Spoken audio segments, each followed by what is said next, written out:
Welcome back in story world. आज जो उपन्यास मैं आपके सामने लेके आया हूं उसका क्लाइमेक्स इतना जबरदस्त होगा कि आप उसे अंत तक सुने बिना नहीं रह पाएंगे। जो उपन्यास है इसका नाम है सादा लिफाफा, जो कि मती दंड द्वारा लिखा गया और जिसको साहित्य अकादमी द्वारा पुरस्कृत किया गया। चलिए तो शुरू करते हैं आज का उपन्यास सादा लिफाफा। उसने सामने दीवार घड़ी की तरफ देखा, फिर अपनी हाथ घड़ी की तरफ नजर डाली। यह उसकी पुरानी आदत है। यह इसलिए नहीं करता कि गलत समय का वह शिकार हो। ऑफिस की घड़ी से उसकी घड़ी मिली हुई है। रोज ही वह छुट्टी होने पर समय मिला लेता है। 25 साल पहले विवाह में मिली ओमेगा घड़ी 1 मिनट भी स्लो अथवा फास्ट नहीं होती, यह उसे पता है। फिर भी दफ्तर की घड़ी यदि आधा मिनट तेज हो जाए तो वह ओमेगा घड़ी को भी आधा मिनट तेज कर देता। अपनी घड़ी की तरफ नजर रखकर वह पक्का होना चाहता है कि दूसरे दिन दफ्तर में लेट ना हो जाए। समय की भाग दौड़ में वह कभी अपनी जगह से नहीं डिगा। यह विचार उस पर क्यों हावी रहा, यह खुद भी नहीं जानता। 26 साल की इस नौकरी में एक दिन भी वह देर से नहीं पहुंचा। स्कूल में भी यही था।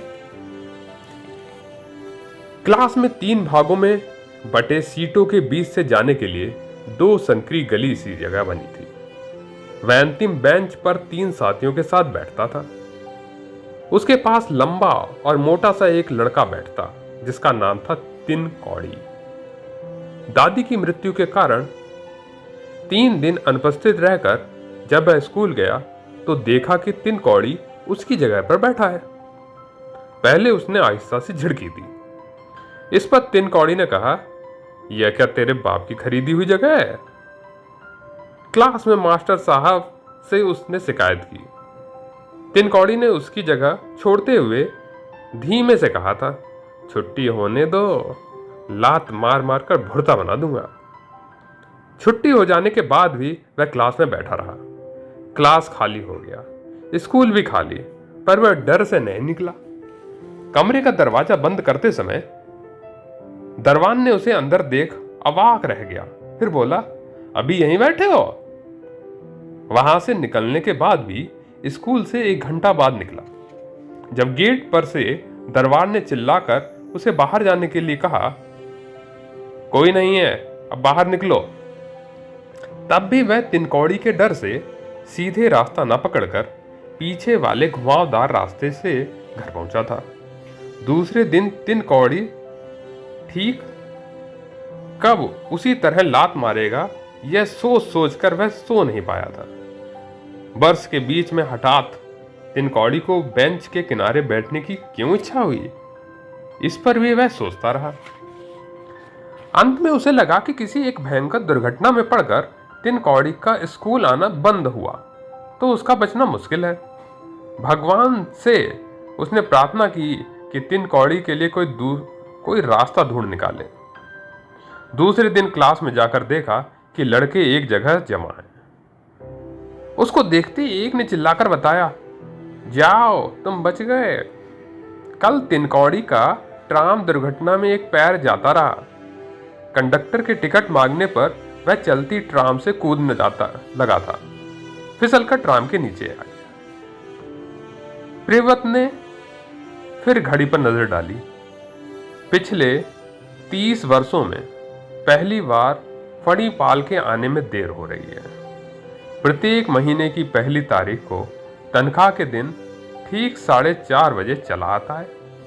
तिन कौड़ी फिर कभी स्कूल नहीं आया। उसने हठात क्यों बेंच के किनारे बैठना चाहा था, यह उसे आज तक नहीं पता चला। पतली धोती, मलमल का कुर्ता, कभी भी मैला अथवा बिना इस्त्री का नहीं। लगता है यहां आते समय फणी धुला धोती कुर्ता पहनता है। करीने से काढ़े मांग वाले केस के कालेपन से मिलता जुलता काला पंप शू। फणी की उम्र कम से कम 65 होगी, अतः बिना डाई किए इतने काले केस कैसे? फणी बड़ा शौकीन है।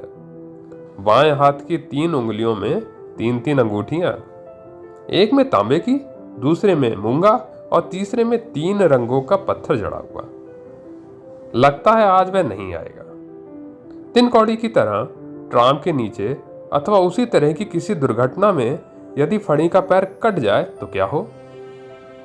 बहुत कुछ हो सकता है, लेकिन अंगूठियां उसे इन ग्रहों से क्या बचाएंगी नहीं?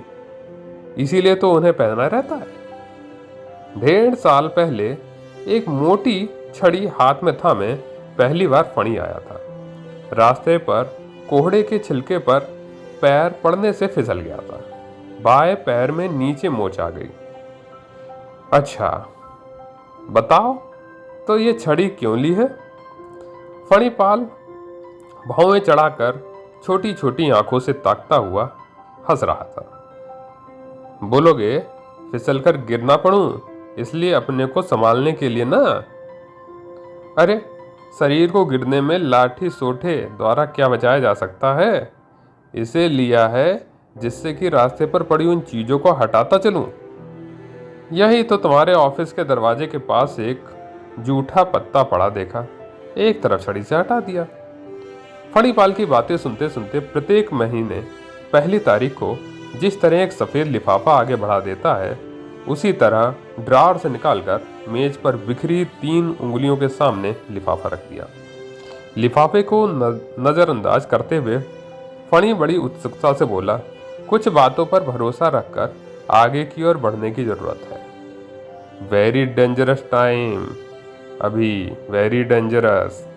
चेहरे पर उद्विग्नता बनाए रखते हुए फड़ी ने लिफाफा मोड़कर अपने कुर्ते के बटन खोल भीतर वाले पॉकेट में रखा। प्रियव्रत ने अपनी बाएं तरफ बैठे दिलीप भौमिक पर एक नजर डाल ली। भौमिक फणी की तरफ ताक रहा था।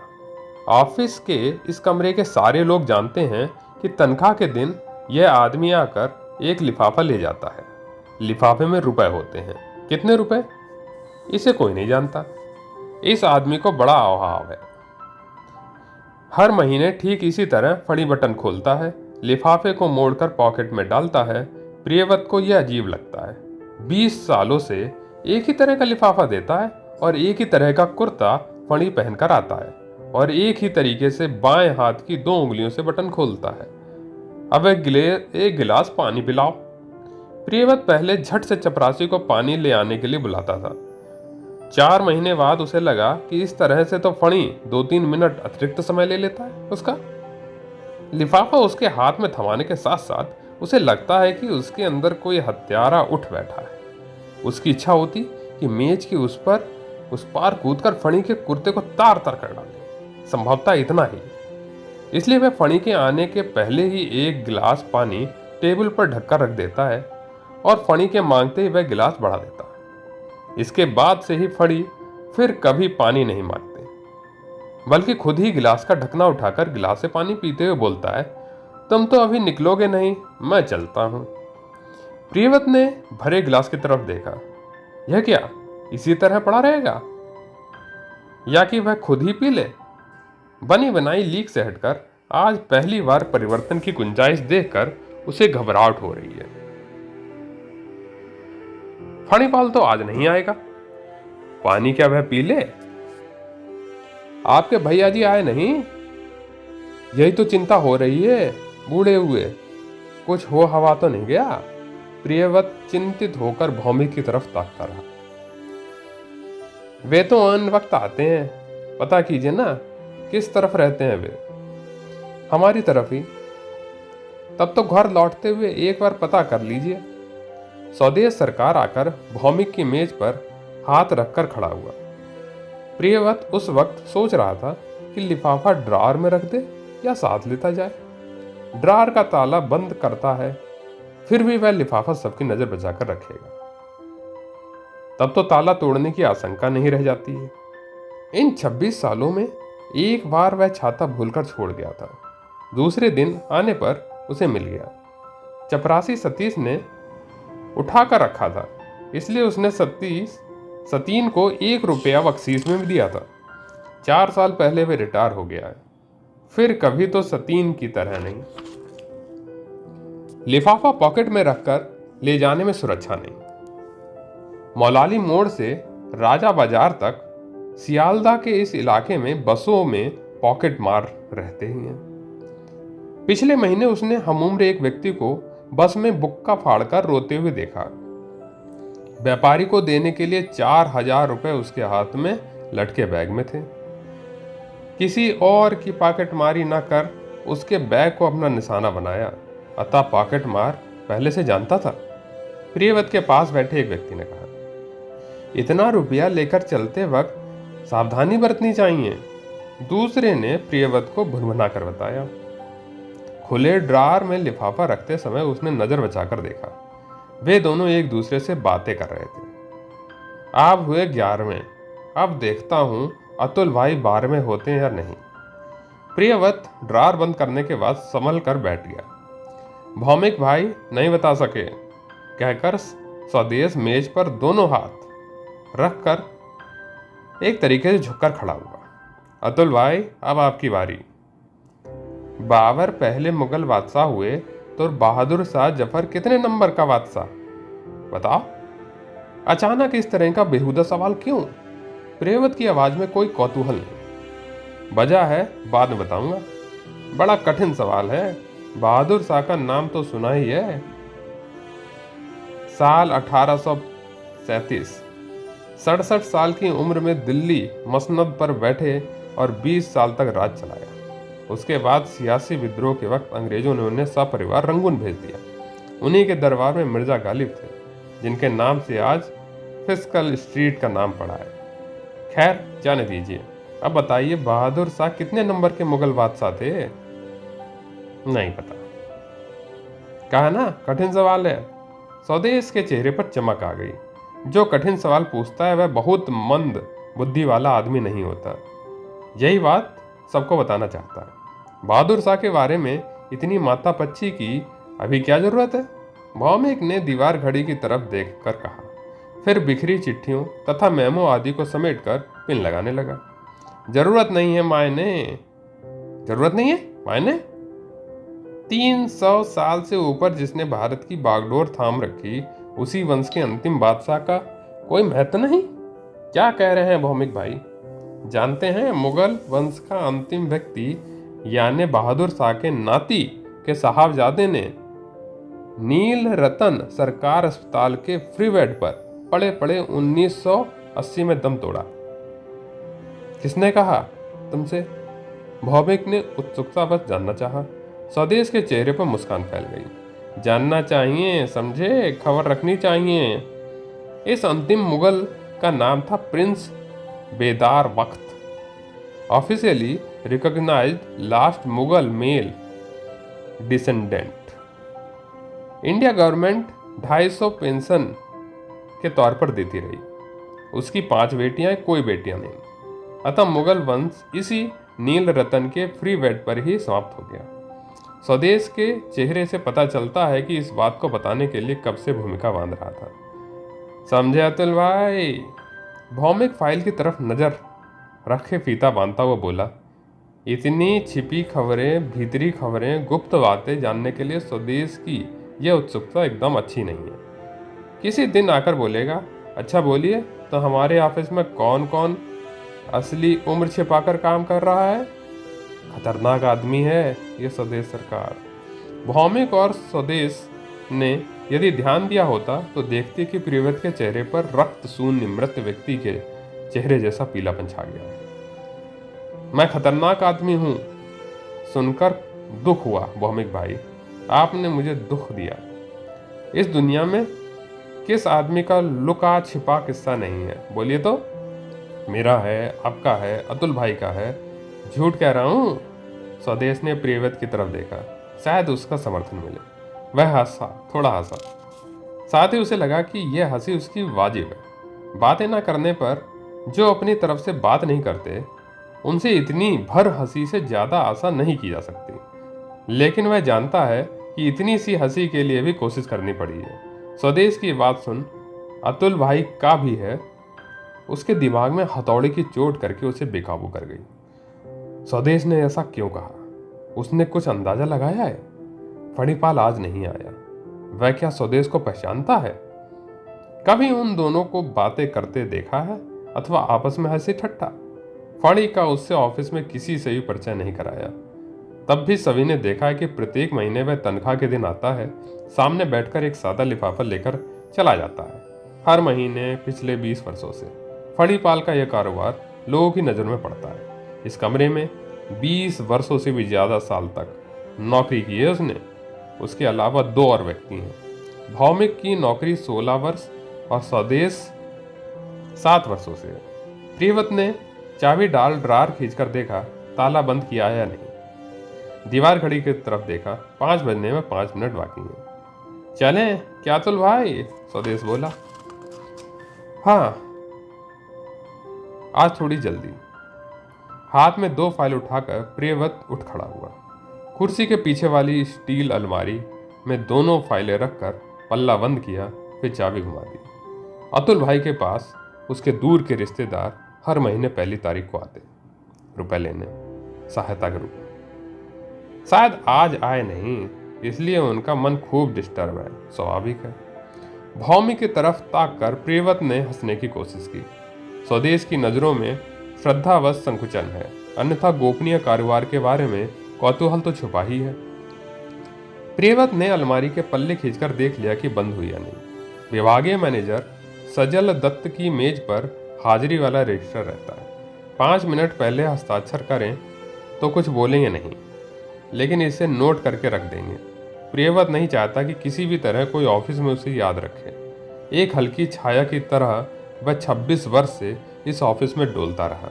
रिटायर होने तक वह इसी तरह रहना चाहता है। कमरे के बाहर बरामदा है, उसके बाद थोड़ी खुली जगह में घिरी दीवार, लोहे का फाटक। यह उत्तर बंगाल के किस निवासी एक बड़े जमींदार का मकान था। दूसरे तल्ले और तीसरे तल्ले पर बड़ा बरामदा। दोनों कमरों में लकड़ी का पार्टीशन डालकर छोटे छोटे चैम्बर में 2 ऑफिस बैठते हैं। उन दरवाजों पर मैला पर्दा झूलता रहता है। इसी कमरे में एक किनारे आपस में 2 कुर्सियों पर बैठते हैं प्रियव्रत और भौमिक।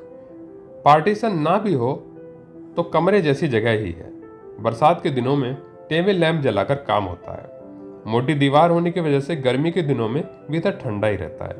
4 तल्लों की छत पर भी एस्बेस्टस की छत डालकर पतली दीवार को घेर कर कुछ कमरे बना दिए गए हैं। 3 तल्ले पर सीढ़ी की चौड़ी पायदान पर एक छोटी मेज डालकर श्याम सुंदर की कैंटीन है।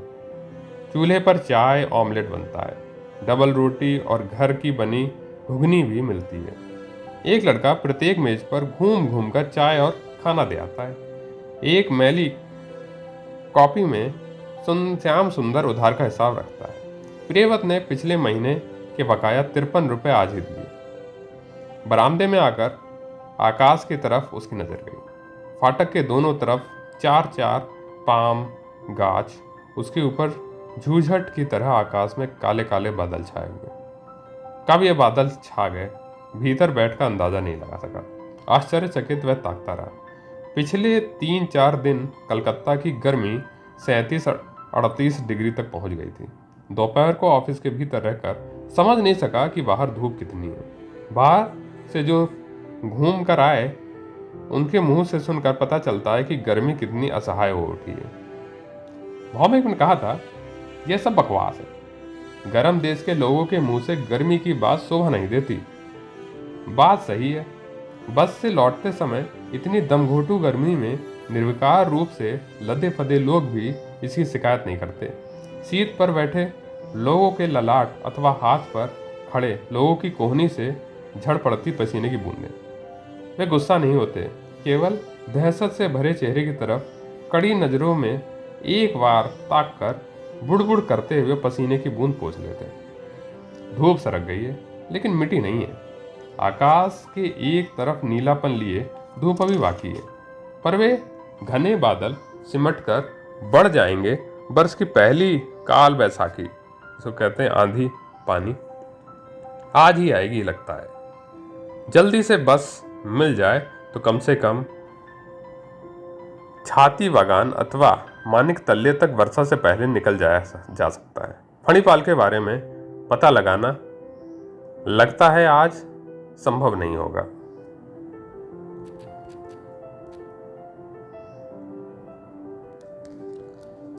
दफ्तर से निकलकर प्रियव्रत तेजी से आगे बढ़ने लगा। सियालदह के प्राची सिनेमा के हॉल के स्टॉप पर बहुत सारे लोग ट्रेन पकड़ने के लिए उतर जाते हैं। वहां से बस पर चढ़ने के लिए धक्का मुक्की नहीं करनी पड़ती। भीतर खड़े रहने के लिए अच्छी जगह मिल जाती है। इसके अलावा वहां के श्याम बाजार तक का भाड़ा भी 25 पैसे ही है। ऑफिस से इस बस स्टॉप तक पहुंचने में प्रियव्रत को बड़ी मुश्किल से 12 मिनट लगते हैं। घड़ी में उसने समय देखा। मौलानी के मोड़ पर वह खड़ा रहा। पूर्व पश्चिम का यातायात जारी है। उत्तर दक्षिण की तरफ से अभी यातायात बंद है। वह उत्तर की तरफ जाएगा। फुटपाथ से रास्ते पर उतरकर फिर लौट आया। हठात एक ठंडी हवा तेजी से आकर मौलाली के मोड़ पर पत्तों को झकझोर गई। रास्ते पर चलते हुए लोगों के चेहरे पर तृप्ति फैल गई। प्रियव्रत की तरह कईयों के आकाश की तरफ देखा। धूप नहीं, केवल डूबती सलेटी रोशनी जिसमें किसी के छाया नहीं पड़ती। ठीक ऐसे समय उन दोनों पर उसकी नजर पड़ी। रास्ता पार करने के लिए खड़े हैं बाप और बेटी, खुद ही केलो और, लेकिन लड़की का नाम वह नहीं जानता। तीरू या नीरू अथवा अरु, इन्हीं में से एक नाम है। ये नाम उसके कानों के बीच बीच में सुनाई पड़ते हैं जब वह छत पर होता है। खुद ही केलो की 5 बेटियां हैं। फिर जोर की आंधी आई।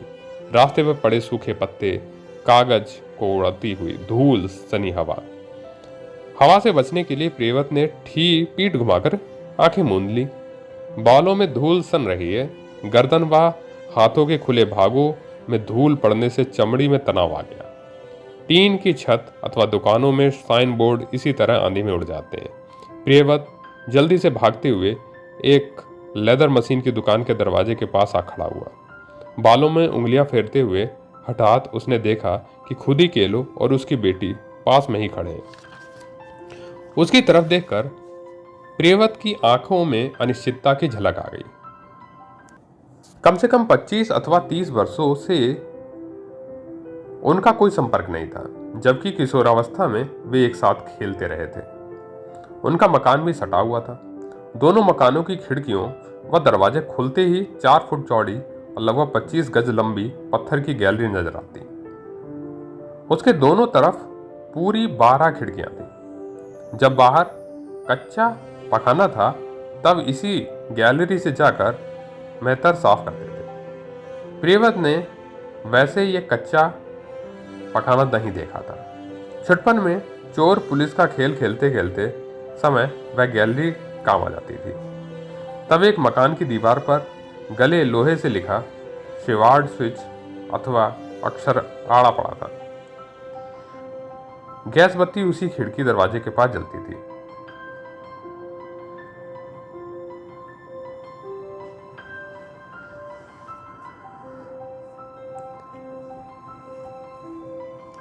सातवीं क्लास में पढ़ते प्रियव्रत को बड़ा आश्चर्य हुआ कि उसके हमरो उससे कितना अधिक जानते हैं। काला भोला चेहरा तथा अच्छी काठी वाले, उम्र के लिहाज से थोड़ा नाटे बिगड़ालू खुद ही केलो ने कारपोरेशन स्कूल में 3 साल तक पढ़ने के बाद पढ़ाई छोड़ दी। कबड्डी बहुत अच्छा खेलता था। उसका कराटा देखने लायक था। साथ ही वह हाथ मारने तथा पीछे की तरफ से पैर चलाने में माहिर था। सांप के डसने व घोड़े की लात की तरह मारने की किस तरह उंगली को हवा में उछालते हुए अपने कोर्ट में लौट आता था। प्रियव्रत ने नकल करने की कोशिश की, लेकिन वह हाथ और पैर एक साथ नहीं चला पाता था। गली में कैम्बेल बॉल से फुटबॉल खेलने में खुद ही केलो माहिर था। दीवार से लगकर लौटे हुए बॉल को रोकने में उसका कोई सानी नहीं था। इस तरह एक पर एक 4 लोगों को काटते हुए उसने ढेर सारे गोल किए। प्रियव्रत ने इसकी नकल करनी चाहिए, लेकिन वह कर नहीं पाया। दूसरे मोहल्ले की टीम भाड़े पर खुद ही केलो को खिलाती थी, लेकिन दीवार न पाकर गोल करने की क्षमता उसकी जाती रहती थी। बड़े बॉल से खुले मैदान में वह कभी नहीं खेल पाता। खुद ही केलो का असली नाम शिव प्रसाद दास है। वह प्रियव्रत को मोहल्ले के दुर्गा पूजा वार्षिक तालिका व चंदा देने वाले नामों से पुस्तिका से पता चला था। सहयोगियों के नामों की सूची में प्रियव्रत के नाम के नीचे वह नाम था। मोहल्ले में इस नाम से कौन है, यह जानने के लिए बड़े चाचा के लड़के मंझले भैया से पूछा था। भैया इस पूजा के आयोजन सहयोगी संपादक टूथ में से एक थे। वह तो खुद ही केलो है। जानकर प्रियव्रत अवाक हो गया। अभी मौलानी मोड़ पर अंधड़ ने उड़ी धूल के थपेड़ों के बीच हठात खुद ही केलो को सटकर खड़े होते हुए देख प्रियव्रत को 35 साल पूर्व की याद आ गई। उसने पूछना चाहा, कैसे हो? लेकिन तू या तुम क्या कहकर बुलाना उचित होगा न समझ पाकर किधर से बोला। खुद ही केलो भी असमंजस में पड़ गया। नजर झुकाकर बोला, यहीं से मामा के पास, अभी घर की तरफ। उसको तू ही बोलता था। हाँ मैं भी। इसने सालों तक सिलसिला ना रहा, इसलिए अपरिचित की तरह लग रहा है। तू कहना क्या ठीक होगा? जो हो उसे बुरा नहीं लगेगा। उन लोगों ने रास्ते की तरफ देखा। कुछ और लोग भी दुकान के दरवाजे के नीचे आ गए। वर्षा की मोटी मोटी बूंदें फुटपाथ पर पट पट करके पड़ रही थी। हवा के झोंके से पानी के बौछार दुकान की तरफ बार बार पड़ने पर खड़े लोग थोड़ा सरक आए।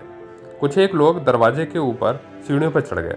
रास्ते की दूसरी तरफ 3 तल्ले मकान के ऊपर लगे पीले रंग का साइन बोर्ड डोरी से लगा हुआ झूल रहा है और दीवार से टकरा रहा है। वह खुद ही केलो के शरीर से सटकर खड़ा है। पसीने और नारियल के तेल की गंध प्रियव्रत के नाक में जा घुसी। कमीज के कॉलर पर मैल जमा है, कंधे पर पके बाल, मगर सिर के ऊपर गंजा, गले का चमड़ा सिकुड़ा हुआ। एक दर्जी की छोटी दुकान में कोई काम कर रहा है। लगता है दुकान उसी की है। पूर्व पश्चिम की तरफ यातायात ठप है। खड़ी गाड़ियों के बीच से चलकर धर्मतल्ला स्ट्रीट में जाया जा सकता है, लेकिन इससे फायदा क्या? बस में चढ़ने के लिए पूरी तरह भीगना पड़ेगा। अभी कहीं भी किसी शेड के नीचे खड़े होने की जगह नहीं मिलेगी। अब थोड़ी गर्मी कम होगी, खुद ही केलो ने उसे ही कहा। प्रियव्रत भी उससे बातें करना चाहता है। कई सालों तक बचपन के किसी दोस्त के साथ बातें नहीं कर पाया है। आज जमकर वर्षा होगी, फिर तो वैसा का वैसा ही रहेगा। फायदा क्या हुआ, बल्कि बस में चढ़ना मुश्किल हो गया। यह वर्षा ज्यादा टिकेगी नहीं, हवा तेज है ना, बादल उड़ा ले जाएगी। प्रियव्रत मुंह दूसरी तरफ किया था। लड़की की आंखें अधमुंदी थीं। वर्षा की फुहारें हवा में उड़ती उसके चेहरे से लग रही थीं, अतः शरीर में जो सिहरन हो रही थी, लगता है उसका ही वह आनंद ले रही थी। गाल के ठीक बीच में एक तिल था। नाक लंबी, चौड़ा मुंह, कसी हुई ठुड्डी, ललाट बाप की तरह ही। खुद ही केलो वैसा नाटा ही है। यह काल वैसाखी वाली आंधी नहीं है। प्रियव्रत केवल अखबार की हेडिंग देखकर बाजार चला गया था। उसके बाद वह अखबार पढ़ नहीं पाया था। रोज ही तो ऐसा होता है, ऑफिस से लौटकर पढ़ता है। उसका लड़का हितव्रत दिमेल अंग्रेजी अखबार में रिपोर्टर है। वही अखबार ठीक से पढ़ता है। लड़की के तिरछी नज़र से देखते ही उसकी नज़र भी उससे टकरा गई। मुंह घुमा लिया, आंखें बड़ी और धूसर। उसके लिए वह एकदम से अजनबी नहीं है। प्रियव्रत के तीसरे तल्ले वाले कमरे की खिड़की तथा छत से खुद ही केलो के दूसरे तल्ले वाले कमरे का सब कुछ दिखाई पड़ता है। उसने 10 साल पहले भी उस लड़की को छत पर इक्का दुक्का बार खेलते हुए देखा है। लड़की ने भी अवश्य देखा होगा। कार्निस पर तोशक सूखने के लिए देते समय देखा होगा, अथवा कमरे की खिड़की पर खड़ी उसने कभी कभी जब आकाश की तरफ देखा होगा। आंधी और पानी का जोर कम हो गया था। फुटपाथ की उबड़ खाबड़ जगहों पर यहाँ वहाँ पानी जमा है। तिस पर वर्षा के पानी की उछाल देखकर प्रियव्रत ने अंदाजा लगाया अभी जाया जा सकता है, मगर बस चढ़ने से पहले वह भीग जाएगा। रास्ते पर लोग चलने फिरने लगे हैं। उसके निकट खड़े कुछ एक लोग चल पड़े। अब रुकने से क्या फायदा? खुद ही केलो ने लड़की से कहा, चलो चलते हैं। अच्छा तो फिर? प्रियव्रत के देखकर बोला, मैं भी चलूंगा। तीनों रास्ता पार करके सियालदा स्टेशन की तरफ बढ़ने लगे थे। आकाश में बादल छाए हैं, बीच बीच में बिजली चमक रही है, बादल गरजते हैं। भीगते मकानों, रास्ते, यहाँ तक कि रास्ते पर चलते हुए लोगों की भीगी पोशाक के साथ लिपटा अंधेरा घना होता जा रहा है। पेड़ के धुले पत्तों का रंग भी चीकट लग रहा है। फुटपाथ पर विक्रेताओं के सामान सब गीले और काले प्लास्टिक से ढके पड़े हैं। प्रियव्रत 2 हाथ पीछे रह गया है। दोस्तों, ये था सादा लिफाफा का पहला भाग, और दूसरे भाग के लिए बने रहिए आप स्टोरी वर्ड के साथ। Thank you.